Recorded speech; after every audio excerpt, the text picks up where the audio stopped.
వారిని మనోగారు గురి చేస్తున్నారని. కడప జిల్లా జనసేన పార్టీ జిల్లా అధ్యక్షుడు సుంకర శ్రీనివాస్ పార్టీ సమావేశం నిర్వహించడం జరిగింది. సమావేశంలో జిల్లాకు సంబంధించిన జనసేన నాయకులు వచ్చారు. ఇక 9 మండలాల నుంచి కార్యకర్తలు రావడం, వారి సమస్యల గురించి విన్నవించడం జరిగింది. కార్యక్రమంలో జనసేన కార్యకర్తలు పాల్గొన్నారు.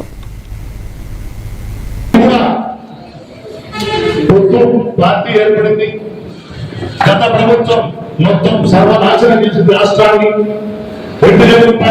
రాష్ట్రాన్ని గాడిలో పెట్టాలంటే 1 సంవత్సరం పాటు కష్టపడ్డారు చంద్రబాబు నాయుడు గారు, మన పవన్ కళ్యాణ్ గారు, అలాగే బీజేపీ మోదీ గారి యొక్క ఆశీస్సులతో. కాబట్టి గాడిలో రావడానికి 1 సంవత్సరం పట్టింది. మనం సరైన సమయం ఇద్దాం, ఓపిక పడదాం అని చెప్పి మనం ఖచ్చితంగా మన అధిష్టానం యొక్క ఆదేశాల వరకు మనం ఓపిక పడ్డాం తప్పనిసరిగా.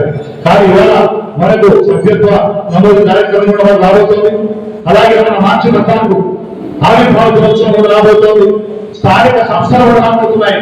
కాబట్టి మనం అడుగులు చేసి ఈ యొక్క వ్యక్తుల స్థాయి కార్యకర్తల సమావేశాన్ని, సన్నాహక సమావేశాన్ని నిర్మించుకొని మీ అందరి యొక్క అభిప్రాయాలు, మనోభావాలు అలవలో కానీ, ఇతర పార్టీల ముందు కానీ, మన అధిష్టానం ముందు కానీ, ఎక్కడైనా కూడలి ప్రభుత్వంలో కానీ మన ఐకమత్యమైన మహాభారతం.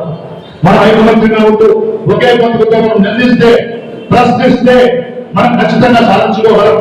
మన పార్టీని బలోపేతం చేసుకోగలం. అలాగే మన వాటా ఎంతుందో ఖచ్చితంగా మన అధిష్టానం ఆదేశాల మేరకు మన వాటాన్ని ఖచ్చితంగా తగ్గించుకొని, ఎవరైతే అనుకుంటున్నానో, ఎవరైతే అనుభవం ఉందో ప్రతి ఒక్కరికి కూడా న్యాయం జరిగే